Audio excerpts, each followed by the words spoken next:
প্রিয় শিক্ষার্থী বন্ধুরা, আসসালামু আলাইকুম ওয়া রাহমাতুল্লাহি ওয়া বারাকাতুহু। আশা করি যে যেখানে আছো ভালো আছো, মনোযোগ দিয়ে পড়াশোনা করছো। ইংলিশ অ্যাডভাইস পরিবারের পক্ষ থেকে আরেকটি নতুন ক্লাসে সবাইকে স্বাগত। শিক্ষার্থী বন্ধুরা, আজকে আমরা আরেকটি গুরুত্বপূর্ণ ক্লাস নিয়ে আলোচনা করব। আমাদের আজকের আলোচনার বিষয়টি হচ্ছে রিঅ্যারেঞ্জ। এই ক্লাসটি বর্তমান শিক্ষাক্রমে ক্লাস 4 থেকে শুরু হয়েছে। ক্লাস 4, 5, 6, 7 এবং অনার্স, ডিগ্রি, ফাজিল 7 কলেজের জন্য তো সেটি ছিলই। সেই প্রশ্নগুলো কেমন? মূলত বাক্যটি এলোমেলো হয়ে থাকবে, অর্থাৎ কোন শব্দটি কার পরে আমরা বসাবো সেই আমাদের চ্যালেঞ্জটি গ্রহণ করতে হবে। শিক্ষার্থী বন্ধুরা, এই যে বাক্যগুলো সাজানোর ক্ষেত্রে যে বিষয়টি আমাদের মাথায় রাখতে হবে সেটি হচ্ছে SPCA। আমরা এই রিঅ্যারেঞ্জ নিয়ে আরও একাধিক ক্লাস করেছি, যেগুলোর লিঙ্ক আমাদের ডেসক্রিপশন বক্সে আছে। আশা করি তোমরা সেগুলো দেখে নেবে। তো শিক্ষার্থী বন্ধুরা, এস বলতে কী বোঝায়? আমাদের যতগুলো অ্যাসার্টিভ সেন্টেন্স নিয়ে আমরা কথা বলি সেগুলোর মধ্যে থেকে অ্যাসার্টিভ সেন্টেন্সগুলোতে প্রথমেই যেগুলোতে শুরু হয় বাক্যটি সেটি হচ্ছে সাবজেক্ট। সো আমরা খুবই কমনলি যেটি জানি সেটি হচ্ছে নাউন কিংবা প্রোনাউন দিয়ে একটি বাক্য প্রথমত শুরু হবে। সো এটি হচ্ছে ফার্স্ট। একটি সেন্টেন্সের মধ্যে নাউন এবং প্রোনাউনগুলোকে আমরা আগে পিক করার চেষ্টা করব যে কোনটি নাউন এবং কোনটি প্রোনাউন। নেক্সট হচ্ছে আমাদের প্রেডিকেটর, সেটি হচ্ছে ভার্ব। একটি বাক্যে তারপরে গুরুত্বপূর্ণ অংশ হচ্ছে ভার্ব। যদি একাধিক ভার্ব থাকে সেক্ষেত্রে প্রথমটি আসবে অক্সিলারি ভার্ব, তারপরে আসবে প্রিন্সিপাল ভার্ব। নেক্সট যে আইটেমটি আমাদের একটি বাক্যে আমরা সাজানোর ক্ষেত্রে ব্যবহার করব সেটি হচ্ছে অ্যাডজেক্টিভস। বাক্যে যতগুলো দোষ গুণ নিয়ে যতগুলো কথা বলছে অ্যাডজেক্টিভস পার্টস অফ স্পিচ অনুসারে। এবং সবশেষে যেটি থাকবে সেটি হলো অ্যাডভার্বিয়ালস। অ্যাডভার্বিয়ালগুলো মূলত যেটি আমরা বোঝাই, যেমন অ্যাডভার্বিয়াল অফ টাইম, সময় নির্দেশ করে, যেমন in the morning, evening, in the field, জায়গাকে স্থাপন করে। সো টাইম, প্লেস অথবা ম্যানার, সে কীভাবে কাজ করে, যেমন he speaks nicely, so nicely সুন্দর করে, সো ম্যানার। অথবা ফ্রিকুয়েন্সি, প্রতিদিন, সে প্রতিদিন কলেজে যায়, so he goes to college everyday. So এই যে এভরিডে সময়টি আছে, এভরিডে পার্ট যেই শব্দটি আছে এটি বসবে একটি বাক্যের সব শেষে। সো এই যে বেসিক চারটি জিনিস আমরা খেয়াল করব। প্রথমত থাকবে সাবজেক্ট, তারপরে থাকবে ভার্ব, প্রেডিকেটর, তারপরে থাকবে অ্যাডজেক্টিভস বাক্যের, তারপরে অ্যাডভার্বিয়ালগুলো থাকবে বাক্যের শেষে। সো বন্ধুরা, এই বিষয়টি আমরা যখন মাথায় নেব আমাদের মূল কাজ হবে প্র্যাকটিসগুলো বেশি বেশি করা। এবং ফাজিল এবং ডিগ্রির জন্য এই আইটেমটি সব শ্রেণীতেই আমরা যেহেতু পেয়ে থাকি সেহেতু আমরা সবাই এটিকে গুরুত্ব দিয়ে করব। এবং 7 কলেজের যেসব শিক্ষার্থী বন্ধুরা আজকে আমাদের ক্লাসে অ্যাটেন্ড করছো তাদের জন্য বিশেষ পরামর্শ হচ্ছে গ্রামার পার্টটি একটু বেশি করে ফোকাস করতে হবে। সো রাইটিংয়ের থেকে গ্রামার পার্টটিকে আমরা বেশি করে ফোকাস করলে নাম্বারটি আমরা ভালো পাবো ইনশাআল্লাহ। So to Dhaka going on he insisted my. So এই বাক্য যদি আমরা খেয়াল করি, এই বাক্যে নাউন আছে একটি ঢাকা, আরেকটি প্রোনাউন আছে, পজিটিভ আছে মাই, অ্যাডজেক্টিভ আছে। সুতরাং আমরা বাক্যটি সাজাবো কে দিয়ে, এটি কথা বলছে কাকে নিয়ে, এটি আমরা একটু পিক করার চেষ্টা করব। সো তাহলে এখানে একটি প্রোনাউন আছে, আমরা এটাকে নিতে পারি হি। এরপরে এই বাক্যে ভার্ব আছে কোনটি? বাক্যে ভার্ব আছে হচ্ছে একটি হচ্ছে ইনসিস্টেড, সে জোর দিয়েছিল, সো হি ইনসিস্টেড। এরপরে শিক্ষার্থী বন্ধুরা একটি গ্রামারের বিষয় আমরা খেয়াল করব। ইনসিস্টের পরে প্রিপোজিশন সবসময় বসে on. Okay, he insisted on my going to Dhaka. So আমরা বাক্যটা এভাবে সাজানোর চেষ্টা করব। Mother every loves child her. Okay, so mother every loves child her. So এই বাক্যে কী নিয়ে কথা বলা হচ্ছে? মাকে নিয়ে কথা বলা হচ্ছে, ভালোবাসে তার সন্তানদেরকে। সো আমরা এভাবে বাক্যটি খেয়াল করার চেষ্টা করব। সো মাদার আগে বসবে, কিন্তু এখানে একটি এভরি আছে, সুতরাং এভরি মাদার বোঝাচ্ছে, এভরি মাদার। বাক্যের আমরা সাবজেক্ট পেয়ে গেছি এভরি মাদার। সো সাবজেক্ট হিসেবে আমরা কী পাবো? Noun, pronoun, noun phrase, so এরকম আরও আসবে। আমরা সংক্ষেপে শুধু বলেছি নাউন কিংবা প্রোনাউন, বেশিরভাগ ক্ষেত্রে যেটা আমরা পাবো এভরি মাদার। এরপরে এই বাক্যের প্রেডিকেটর তথা ভার্ব কোনটি? এই ভার্ব হচ্ছে একটি, এভরি মাদার লাভস। এরপরে কোনটি হবে? Every mother loves her child. Aim, life, in, have, everybody and should. So এই বাক্যের সাবজেক্ট কী নিয়ে কথা বলা হচ্ছে? সাবজেক্ট কাকে বলে? যাকে নিয়ে বা যার সম্বন্ধে একটি বাক্যে কোনো কিছু বলা বা ইনফরমেশন দেওয়া হয়। সো এই বাক্যে কাকে নিয়ে ইনফরমেশন আমরা পাচ্ছি? Aim, life, in, have, everybody and should. So এখানে আবারও সাবজেক্ট আছে এভরিবডি, এভরিবডি। এরপরে এই বাক্যে আমরা একটা দেখতে পাচ্ছি মোডাল একটা দেখতে পাচ্ছি।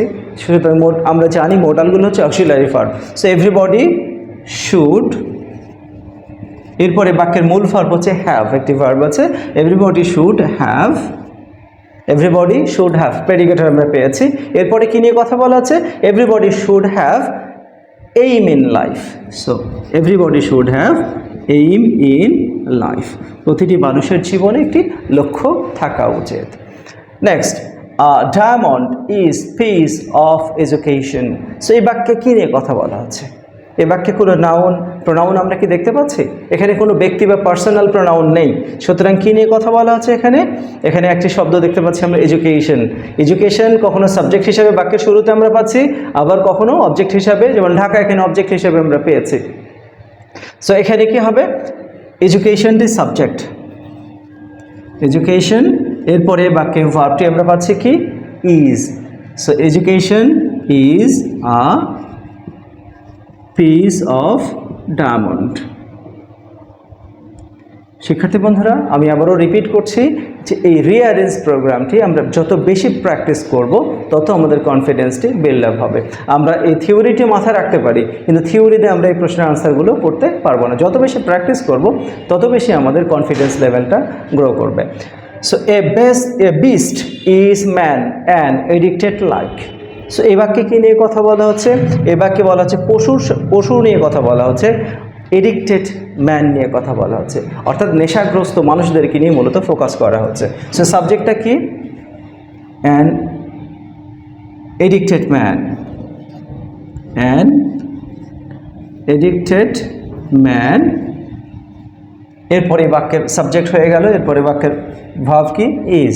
An addicted man is like a beast. Beast হচ্ছে পশু। সো একজন নেশাগ্রস্ত মানুষ কার মতো? একটি পশুর মতো। সো এইভাবে আমরা আরও কিছু প্রশ্ন দেখব। নেক্সট যে প্রশ্নগুলো আছে, as people king consider him. শিক্ষার্থী বন্ধুরা, এই বাক্যে কী নিয়ে কথা বলা হচ্ছে? এখানে কাউকে বিবেচনা করার কথা বলা হচ্ছে। কনসিডার হচ্ছে বিবেচনা করা। সো এটি হচ্ছে বাক্যের মূল ভার্ব। সো এখানে সাবজেক্টে কী পাচ্ছি আমরা? আমরা একটি নাউন পাচ্ছি পিপল। সো পিপল আমরা যদি সামনে নিয়ে আসি, পিপল সাবজেক্ট হিসাবে, পরে বাক্যের প্রেডিকেটর গুরুত্বপূর্ণ জায়গাটা হচ্ছে ভার্ব বসাবো আমরা। So people consider, people consider. এরপরে হিম, পিপল কনসিডার হিম, অবজেক্টটি আমরা ব্যবহার করছি। People consider him as king. So শিক্ষার্থী বন্ধুরা, এই যে বাক্যটি আছে, ওল্ড নিউটন নাও ইয়ার্স 50 ওয়াজ। সো কাকে নিয়ে কথা বলা হচ্ছে? এখানে একটা নিউটন। সো নিউটন আমরা জানি তিনি কে? Newton scientist. So Newton. এরপরে এই বাক্যের ভার্ব কী ছিল? ভার্ব ছিল ওয়াজ। সো নিউটন ওয়াজ। এরপরে কী নিয়ে কথা বলা আছে? 50 years old. So 50 years old. এরপরে অ্যাডভার্বিয়ালগুলো বাক্যের শেষে দিব আমরা। 50 now. Lies in contentment happiness. সে বাক্যে কী নিয়ে কথা বলা হচ্ছে? হ্যাপিনেস নিয়ে, সুখ নিয়ে, যার জন্য আজকে এই পৃথিবীতে আমরা আছি এবং আমরা লড়াই সংগ্রাম করছি। প্রতিটা মানুষ যেই ফর্মেটেই চেষ্টা করি না কেন, we are trying to be happy. আমরা হ্যাপিনেসকেই কিন্তু খুঁজছি, ধর্মের মাধ্যমে, কর্মের মাধ্যমে, কিংবা বিভিন্ন রকম কাজের মধ্য দিয়ে। So happiness lies. সো কী নিয়ে কথা বলা হচ্ছে? হ্যাপিনেস নিয়ে কথা বলা হচ্ছে। Happiness,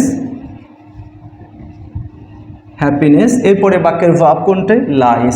happiness lies in contentment. So তাহলে হ্যাপিনেসটা কী আসলে?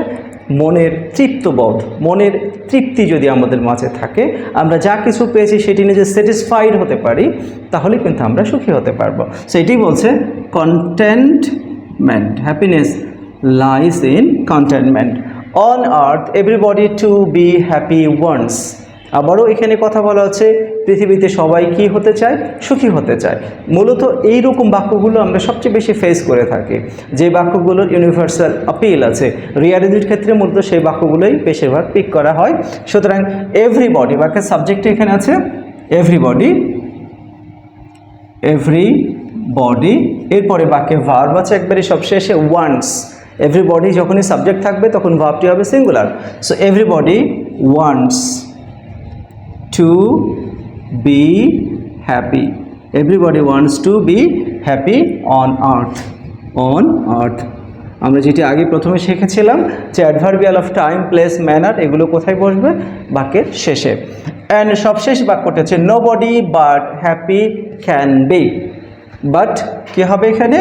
বাট নোবডি বাক্যের সাবজেক্টে, এরপরে মোডাল আছে ক্যান, নোবডি ক্যান, এরপরে বাক্যের মূল ভার্ব হচ্ছে বি। সো আমরা জানি যে দুটো ভার্ব পরপর থাকে, তাহলে মোডাল বা অক্সিলারি ভার্বটি সামনে আসবে, প্রিন্সিপাল ভার্বটি পরে হবে। So nobody can be happy, কিন্তু কেউই সুখী হতে সবসময় পারে না। সো এভাবে আমরা বাক্যগুলোকে সলভ করব। আমরা আরও কয়েকটা বাক্য দেখে নিই।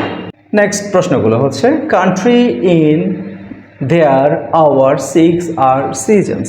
শিক্ষার্থী বন্ধুর এই যে সেন্টেন্সটি আমরা দেখতে পাচ্ছি, এলোমেলো বাক্যগুলো, শব্দগুলো, এই এলোমেলো শব্দগুলো নিয়ে কী মেসেজটা আমরা পাচ্ছি এখানে? তাহলে 6 সিজনের কথা বলছে আমাদের দেশে, এরকম কিছু মিন করছে। সো তাহলে যখনই কোনো বাক্য শুরু হবে ইট অথবা দেয়ার দিয়ে কোনো বাক্যে আমরা পাবো, বুঝে নিতে হবে এটি বাক্যের সাবজেক্ট হিসাবে শুরু হবে। সো দেয়ার, এরপরে বাক্যের একটি মাত্র ভাব আমরা দেখতে পাচ্ছি আর। So there are 6 seasons. There are 6 seasons. এরপরে অ্যাডভার্বিয়াল অফ ফ্রেজ যেটি আছে, অ্যাডভার্বিয়াল অফ টাইম, প্লেস, সেটি হচ্ছে in our country. There are 6 seasons in our country. আমাদের দেশে কয়টি ঋতু আছে? 6টি। On them winter is of. বাক্যের নাউন কোনটা পাচ্ছি আমরা? উইন্টার নিয়ে। হ্যাঁ, সো এখানে আমরা এভাবে সাজাবো, উইন্টার, এরপর is on of them. Winter is on of them, শীতটি হচ্ছে তাদের মধ্যে একটি। Some to wanted I chocolates buy. So এই বাক্যে আমরা একটি প্রোনাউন দেখতে পাচ্ছি আই। সো আইটাকে আমরা সামনে আনবো, আই। এরপরে ভার্ব কি আছে এখানে? ওয়ান্টেড। সো আই ওয়ান্টেড, এরপরে to buy, to plus verb, I wanted to buy some chocolates. I wanted to buy some chocolates. Is like gypsy time man a। বেশ একটি প্রবাদ বাক্যের মতো এটি। আমরা যে সময় নষ্ট করছি, যারা অনার্স সেকেন্ড ইয়ারে আছো, শুরু হয়েছিল সেই কয় মাস আগেই, but exam is knocking at the door. সুতরাং টাইমটা হচ্ছে একটি জিপসি ম্যানের মতো। জিপসি ম্যান কারা? যারা আমাদের পাড়া মহল্লায় বা অঞ্চলগুলোতে কি আসে, কোনো কিছু হাকডাক করে জিনিস বিক্রি করে এবং একটু পরে চলে যায়, হারিয়ে যায়। সো এদের সাথে সময়কে তুলনা করা হচ্ছে এখানে। সো কী নিয়ে কথা বলা আছে এখানে? টাইমকে। সো টাইম ইজ, ভার্ব হচ্ছে is, like a gypsy man. Time is like a gypsy man. Next হচ্ছে he moment never for single stops. So কী কথা বলা হচ্ছে এখানে? যে সে খুবই পরিশ্রমী, পাংচুয়াল, সুতরাং সে কখনো সময় অপচয় করে না। সাবজেক্টটি হচ্ছে হি, এরপরে never stops. He never stops for a single moment. So শিক্ষার্থী বন্ধু, এভাবে আমরা আমাদের ক্লাসগুলোকে সাজিয়ে থাকি। সুতরাং আমাদের ক্লাসগুলো নিয়মিত পেতে চাইলে আমাদের চ্যানেলটি সাবস্ক্রাইব করে, এবং যারা ফেসবুকে দেখছো সেটি লাইক করে আমাদের সাথে থাকবে। Thank you for watching this class.